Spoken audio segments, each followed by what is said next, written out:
한국 시간으로 일요일 새벽 4시, 이제 유럽 축구의 이번 시즌 마지막 경기라고 할 수가 있겠죠. 챔피언스리그 결승전 도르트문트와 레알 마드리드의 경기가 있는데, 이 경기는 기본적으로 아무래도 레알 마드리드가 도르트문트보다 전력이 좋기 때문에 레알 마드리드가 공격의 주도권을 잡고 도르트문트가 조금 더 수비적으로 경기를 펼치는 흐름이 되지 않을까 예상이 되는 경기예요. 그런데 여기서 중요한 건 레알 마드리드도 그렇고 도르트문트도 그렇고 두 팀 모두 다 본인들이 공격을 주도할 때보다, 특히나 챔피언스리그에서 8강, 4강 결승까지 올라오는 과정에서 두 팀 모두 약간은 역습 축구에 기반한, 그리고 공수전환을 빠르게 가져가면서 승리를 거뒀던 팀들이거든요. 그러다 보니까 이 경기는 크게 두 가지로 나눌 수가 있습니다. 첫 번째는 레알 마드리드가 공격을 지배했을 때 단단한 도르트문트의 수비를 무너뜨릴 수 있을 것이냐, 그 지공 상황에 대한 모습을 볼 수가 있겠고, 그리고 반대로 도르트문트가 레알 마드리드가 올라왔을 때 역습을 어떻게 하느냐, 그리고 여기에 더해서 도르트문트가 역습 상황을 통해서 공격을 해야 되니까 공격으로 올라왔을 때 오히려 레알 마드리드가 지공을 할 때보다 도르트문트가 올라왔을 때 역으로 역습을 하는 이런 과정에서 득점이 나올 가능성이 조금 더 높아 보여요. 도르트문트는 파리 생제르맹과의 챔피언스리그 4강전과 거의 동일한 선발 라인업으로 나올 가능성이 높거든요. 다만 레알 마드리드는 카마빙가가 추아메니 대신에 수비형 미드필더로 나올 가능성이 높습니다. 추아메니가 부상 때문에 이번 경기에 나오지 못하기 때문에 카마빙가가 나올 예정이고, 그리고 골키퍼 자리도 루닌 골키퍼가 감기에 걸려서 컨디션이 매우 좋지 않다고 하죠. 그러다 보니까 쿠르투아가 나올 가능성이 높아졌어요. 그런데 여기서 일단 포지션 자체가 레알 마드리드가 리그에서는 호드리구와 비니시우스를 투톱으로 세우고 벨링엄을 공격형 미드필더로 쓰는 다이아몬드 4-4-2 전형을 쓰거든요. 그런데 챔피언스리그처럼 어느 정도 수비 밸런스가 필요한 경기에서는 발베르데를 오른쪽 측면, 그리고 호드리구를 왼쪽 측면에 두면서 크로스와 카마빙가가 중앙 미드필더에 배치되는 플랫한 4-4-2 전형을 써요. 왜 그러냐면 아무래도 크로스가 기동력이 이제는 조금 떨어진 상태이기 때문에 왼쪽 라인의 수비를 조금 더 호드리구가 도와줄 수도 있고, 그리고 오른쪽 라인도 발베르데가 수비를 해주면서 좌우 측면의 수비를 어느 정도 밸런스를 잡는다는 뜻이죠. 그래서 레알 마드리드는 아무래도 비니시우스와 호드리구가 같은 라인에 서 있는 4-4-2 전형으로 나올 텐데, 여기서 이제 이 4-4-2 전형이 수비적으로도 조금 신경을 쓰는 전형이지만 상대가 수비를 했을 때, 특히나 레알 마드리드가 이번 시즌에 바이에른 뮌헨을 만났을 때 바이에른 뮌헨이 조금 더 수비적이고 레알 마드리드가 조금 더 공격적으로 나가는 경기였잖아요. 그 경기에서 비니시우스와 호드리구를 왼쪽에 두는 것이 지공 상황에서 상대 수비를 무너뜨리는데 조금 더 도움이 된다는 측면이 있었죠. 어떤 거였냐면, 호드리구와 비니시우스가 같은 공간에 있으니까, 이게 맨시티를 만날 때도 마찬가지였는데 오히려 벨링엄이 약간 내려가 있고 호드리구와 비니시우스가 좌우 측면을 흔드는 이런 형태보다 차라리 한쪽 측면에 모든 선수를 쏠리게 만들어서, 차라리 한쪽 측면에 호드리구와 비니시우스를 쏠리게 만들어서 두 선수의 조합으로 수비 라인을 무너뜨린다. 이게 안첼로티 감독이 맨체스터 시티와의 챔피언스리그 8강전부터 들고 나왔던 전술이었거든요. 그리고 사실 저 두 선수가 패스를 주고받는 것만으로도 되게 위협적인 공격 패턴이 만들어지기 때문에 한쪽 측면에 호드리구와 비니시우스를 몰아넣는 것이 상대의 수비 라인을 무너뜨리는데 오히려 더 큰 도움이 되고 있어요. 그리고 여기에 더해서 이제 어떤 게 있냐면, 호드리구와 비니시우스가 한쪽 측면에 있기 때문에 자연스럽게 상대 수비가 한쪽으로 쏠릴 수밖에 없겠죠. 그러면 여기서 이제 어떤 패턴이 만들어지냐면, 레알 마드리드가 오랫동안 가지고 있었던 패턴이 있습니다. 왼쪽 라인에서 크로스가 볼을 잡았을 때 상대 수비가 한쪽에 쏠리는 순간 카르바알이 올라가면서 뛰어들어가는 카르바알에게 크로스가 방향전환 패스를 해주죠. 이게 또 비니시우스와 호드리구가 순간적으로 수비에게 둘러싸이면 반대편의 카르바알을 활용해서 공격을 전개할 때가 생기거든요. 그리고 여기서 좋은 장면들이 많이 나옵니다. 카르바알이 특히나 볼을 잡았을 때 여기서 카르바알의 크로스가 워낙에 날카롭기도 하고요. 이때 벨링엄이 뛰어들어가면서 머리로 볼을 맞출 수도 있고, 아니면 반대편에서 비니시우스와 호드리구가 수비 뒤에서 뛰어들어가기 시작하면서 낮게 깔려 들어오는 패스를 득점으로 만들어내는 이런 패턴도 많이 보여주고 있어요. 예를 들어 이 장면을 보면 왼쪽 라인에 비니시우스라던가 호드리구 이런 선수들이 이제 한쪽 측면에 쏠려 있기 때문에, 벨링엄도 마찬가지고 순간적으로 상대 수비가 한쪽으로 쏠려 있는 장면이었어요. 그러다 보니까 카르바알이 슬금슬금 올라와서 오른쪽 라인으로 뛰어가기 시작합니다. 그리고 여기서는 이제 크로스가 아니었지만 벨링엄이 반대편으로 방향 전환을 해주면서 카르바알이 볼을 잡게 되죠. 그리고 여기서 카르바알이 볼을 잡았을 때 여기서 이제 반대편에 있었던 호드리구라던가 벨링엄이 뛰어들어가기 시작하고 이 공간으로 이제 패스가 들어가는 있다는 거거든요. 사실 카르발의 크로스가 워낙에 정확하다 보니까 여기서 뛰어들어가는 호드리구에게 결정적인 찬스가 나오는 걸 볼 수가 있었습니다. 그래서 기본적으로 이제 이 경기의 첫 번째 틀이라고 할 수가 있는 레알 마드리드가 공격의 주도권을 잡았을 때 도르트문트가 수비 블럭을 쌓는 순간 이 수비를 어떻게 무너뜨릴 것이냐, 이 포인트에서는 이제 지켜볼 만한 것이 비니시우스와 호드리구가 한쪽 측면에서 같이 패스를 주고받는다는 거, 그리고 그걸 이용해서 오히려 수비가 쏠릴 때 반대편의 카르바알을 통해서 방향전환 패스를 한다는 거, 이 포인트가 아마 재밌는 포인트가 되지 않을까 싶고, 그런데 사실 도르트문트가 최근에 수비가 정말 단단하죠. 훈멜스라든가 슐로터백, 센터백 라인의 집중력이 너무나도 좋고요. 특히 챔피언스리그 4강전에서 파리 생제르맹과의 경기 때 이 두 명의 센터백이 너무나 잘해줬어요. 그리고 특히나 이번 시즌 훈멜스의 퍼포먼스가 너무 좋거든요. 그래서 훈멜스가 이제 유럽 베스트 11에 선정되는 매체들도 꽤나 많은데, 그만큼 훈멜스가 좋은 컨디션인데 하필 또 비니시우스와 호드리구가 같이 위치하는 곳이 훈멜스가 있는 곳이니까 아무래도 훈멜스와 비니시우스 혹은 훈멜스와 호드리구, 이 두 선수와의 싸움을 재밌게 볼 수가 있을 것 같고, 그리고 반대편에서는 아데예미가 수비적으로 엄청 내려와주는 선수예요. 그러다 보니까 파리 생제르맹과의 경기에서도 하키미가 공격적으로 올라왔을 때 아데예미가 내려가서 왼쪽 라인에서 수비를 많이 해줬거든요. 그러다 보니까 사실상 도르트문트가 5명의 수비 라인으로 수비를 하는 것처럼 수비가 됐었어요. 이 장면도 보시면 덴벨레와 하키미가 올라가고 있는데, 이때 아데예미가 측면 공격수지만 엄청나게 많이 내려와서 수비를 도와주고 있고, 여기서 이제 결국에는 덴벨레의 볼을 빼앗아서 수비에 성공하는 장면을 볼 수가 있거든요. 이렇게 아데예미가 내려가 버리니까 5명의 수비 라인이 되고, 특히나 수비 라인에서 수비가 끌려나가지 않을 수가 있게 되는 거죠. 그래서 사실 레알 마드리드가 한쪽 측면에 쏠리게 만들어 놓고 풀백이 올라가면서 수비를 끌어낼 때, 그때 이 공간을 이제 벨링엄이라던가 뭐 비니시우스라던가 아니면 뒤에 있었던 발베르데가 뛰어들어가면서 이 공간을 활용하는 게 기본적으로 방향 전환을 할 때 포인트거든요. 근데 이 포인트를 도르트문트는 아데예미의 아주 뛰어난 운동 능력으로 커버를 해줄 수가 있다. 그래서 도르트문트의 수비가 이제 파리 생제르맹과의 경기를 할 때 특히나 정말 돋보였던 게 저 아데예미의 수비가 있었죠. 그래서 일단은 레알 마드리드의 공격과 도르트문트의 수비의 싸움, 이 싸움을 볼 수가 있겠고,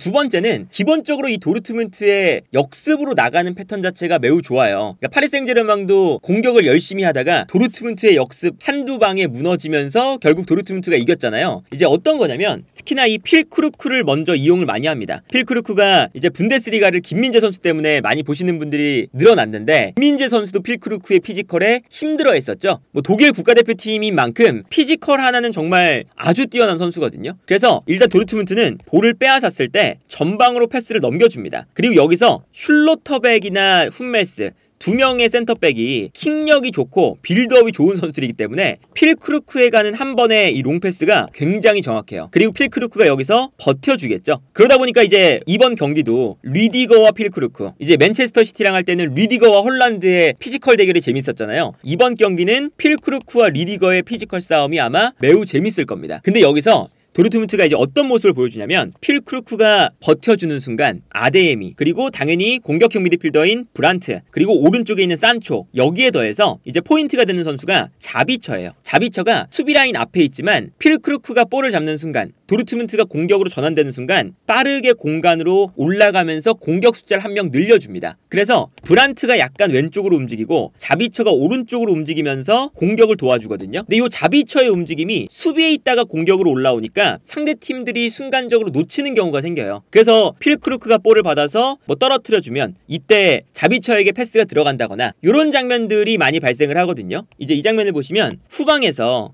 도르트문트가 볼을 가지고 있을 때 이제 슐로터백이 앞쪽에 있는 필크루크에게 한 번에 볼을 뻥 차줘요. 그럼 앞쪽에서 필크루크가 내려오면서 볼을 받은 다음에 뛰어 올라가는 뭐 자비처라던가 산초라던가 브란트, 아데예미 이런 선수들한테 떨어뜨려주면서 공격이 시작되는 걸 볼 수가 있습니다. 그러니까 이 필크루크의 움직임이 일단 공격의 시작점이 되는 건데, 이때 아까 말씀드렸던 이 자비처의 움직임이 굉장히 재밌어요. 예를 들면 이제 이런 장면입니다. 측면에서 브란트와 산초가 약간 빠지면서 역습을 할 때 상대 수비가 한쪽 측면으로 쏠리는 장면이거든요. 그러면 그 순간 자비처가 수비 라인 앞에 있다가 슬금슬금 올라와서 수비가 끌려나갈 때 이 공간으로 뜁니다. 그리고 이 공간으로 브란트의 패스가 들어가면서 자비처가 결정적인 찬스를 맞이하는 걸 볼 수가 있었죠. 그리고 자비처가 이렇게 수비 라인에 있다가 올라오니까 순간적으로 이 자비처의 움직임을 아무도 붙잡지 못하는 걸 볼 수가 있어요. 그래서 도르트문트가 역습을 할 때 이 자비처의 움직임이 생각보다 비장의 수처럼 사용될 때가 많거든요. 이 장면도 마찬가지입니다. 이 장면도 보시면 필크루크가 내려오면서 볼을 받아주기 위해서 움직이니까 상대 수비가 필크루크에게 쏠려요. 근데 이때 이제 중계화면은 안 보이지만 미드필더 라인에 있었던 자비처가 필크루크의 뒤로 뛰기 시작합니다. 그래서 이 다음 장면을 보면 볼을 끌고 올라오던 도르트문트가 필크루크가 내려오면서 수비를 끌어내니까 이때 미드필더 라인에서 공간으로 뛰어들어가는 자비처에게 패스가 들어가고 있죠. 그래서 자비처가 결정적인 찬스를 맞이할 뻔하는 이런 장면이 나오거든요. 그리고 도르트문트가 파리 생제르맹과의 경기에서 득점을 만들었을 때도 이제 이런 장면이었어요. 이 장면 보시면 자비처가 어느새 공격 라인에 올라가서 상대 수비를 불편하게 만들고 있고 여기 자비처가 살짝 내려오는 움직임을 가져갑니다. 그러니까 수비가 어쩔 수 없이 자비처를 따라가요. 그러다 보니까 이번에는 오히려 뒤쪽에 있었던 필크루크가 공간으로 뛰어들어갈 수가 있었고 그리고 아까 말씀드린 이 슐로터백이 롱패스가 굉장히 좋은 선수예요. 훈멜스도 그렇지만 그래서 슐로터백의 이 왼발 패스가 참 날카로운데 이때 뛰어들어가는 필크루크에게 한 번의 정확한 롱패스 이 롱패스가 들어가면서 필크루크가 볼을 받아서 득점으로 만드는 것을 볼 수가 있었죠. 그래서 이제 도르트문트의 역습 과정에서는 물론 뭐 아데예미의 스피드,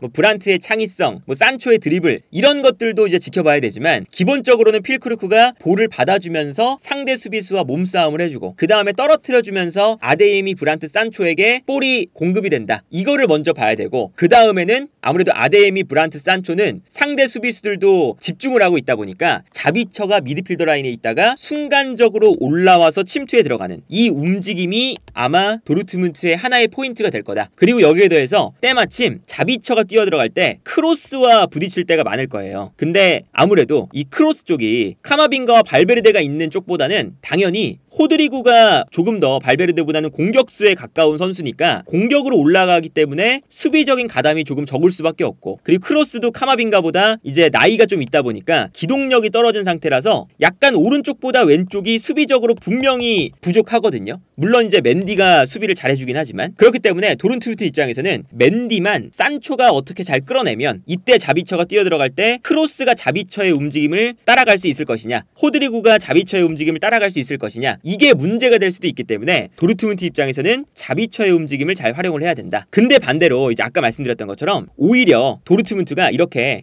역습으로 올라올 때가 레알 마드리드는 더 반가운 순간일 수도 있어요. 그러니까 레알 마드리드도 아까 말씀드렸지만 기본적으로는 지공을 하는 것보다 공격을 할 때 호흡이라던가 퍼포먼스가 더 좋거든요. 그래서 이번 경기에 이제 스코어가 만들어질 수 있는 게 레알 마드리드가 공격으로 올라왔을 때 도르트문트가 역습하는 거 그리고 여기서 오히려 막아낸 다음에 레알 마드리드가 역습하는 거 저는 여기서 득점이 나올 것이라고 예상이 되는데 아무래도 도르트문트도 역습을 할 때 공격 숫자를 많이 투입하잖아요. 아까 말씀드렸던 필크루크, 아데예미, 브란트 그리고 여기에 더해서 자비처까지 올라가는 이런 전형이기 때문에 순간적으로 앞선에 5명의 선수까지 올라갑니다. 그리고 마트센이나 류에르송도 공격적인 풀백들이에요. 그래서 공격적으로 좀 올라가거든요. 그러면 그 순간 도르트문트가 너무 많은 공격 숫자를 투입할 때 레알 마드리드가 볼을 빼앗아 내는 순간 뛰어나가는 선수가 비니시우스, 호드리구, 벨링엄 그리고 발베르데입니다. 4명의 선수가 만들어내는 역습이 정말 환상적이죠. 이 4명의 선수가 기본적으로 어떤 위치에서든 뛸 수 있고 그렇기 때문에 이 4명의 선수가 순간적으로 경기장을 정말 넓게 써요. 발베르데, 벨링엄, 비니시우스 이렇게 경기장을 넓게 쓰다가 누군가 뛰어나가면 순간적으로 안쪽으로 공간을 활용하고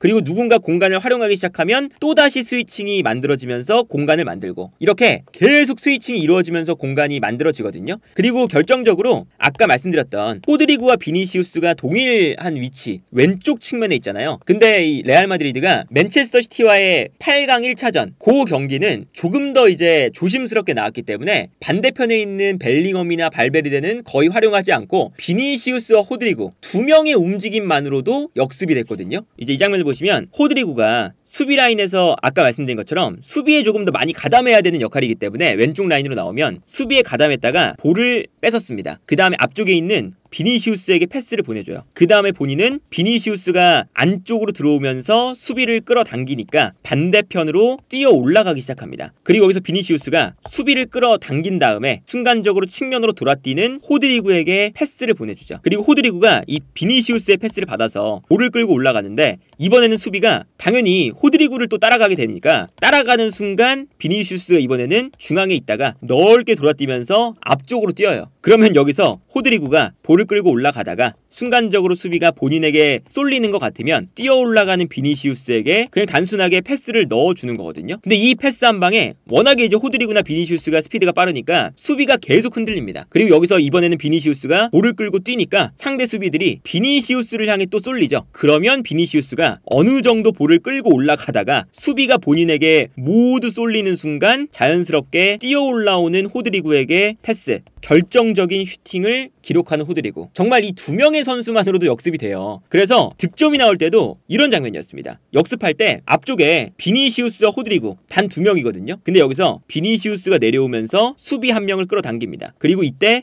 호드리구가 뛰어 들어가죠. 근데 여기서 비니시우스가 중간에서 볼을 받은 다음에 뛰어 올라가는 호드리구에게 패스. 정말 단순한 패턴인데 이 패턴이 통하면서 뛰어 들어가는 호드리구, 무너지는 맨시티의 뒷공간. 여기서 호드리구의 득점까지 나오죠. 이런 모습을 보면 레알 마드리드의 역습은 호드리구와 비니시우스 이 두 명만 있다는 것만으로도 사실 세계 최고의 역습을 보여주고 있기 때문에 여기에 더해서 이제 뛰어 올라오는 이선 침투 벨링엄 그리고 더 뒤에서 올라오는 발베르데까지 사실은 레알 마드리드를 상대로 공격을 할 때는 역습을 당할 때 신경 써야 되는 선수들이 4명까지 막 늘어나요. 그리고 여기에 더해서 후방에서 전방으로 패스를 공급해주는 선수가 크로스이기 때문에 워낙에 뭐 역습으로 나가는 패스도 아주 부드럽게 나가죠. 그런 걸 생각하면 도르트문트도 오히려 이제 본인들이 수비할 때는 레알 마드리드의 공격을 막아낼 수가 있는데 본인들이 역습으로 나가다가 빼앗겨서 레알 마드리드의 역습에 당하는 이런 그림이 도르트문트에게는 더 위험하다. 그래서 아마 이 경기는 이 두 팀이 챔피언스리그 결승전까지 올라오는 과정에서도 사실 약간은 선수비 후역습 같은 패턴 수비에서 공격으로 올라가는 이 빠른 꽁에서 뭔가 만들어냈었거든요. 두 팀 모두. 그렇기 때문에 이 두 팀의 경기 자체가 굉장히 역습과 역습의 아주 빠른 템포의 경기가 될 가능성이 높고요. 어떤 팀이 우승할지는 모르겠지만 매우 재미있는 결승전이 되지 않을까 싶네요.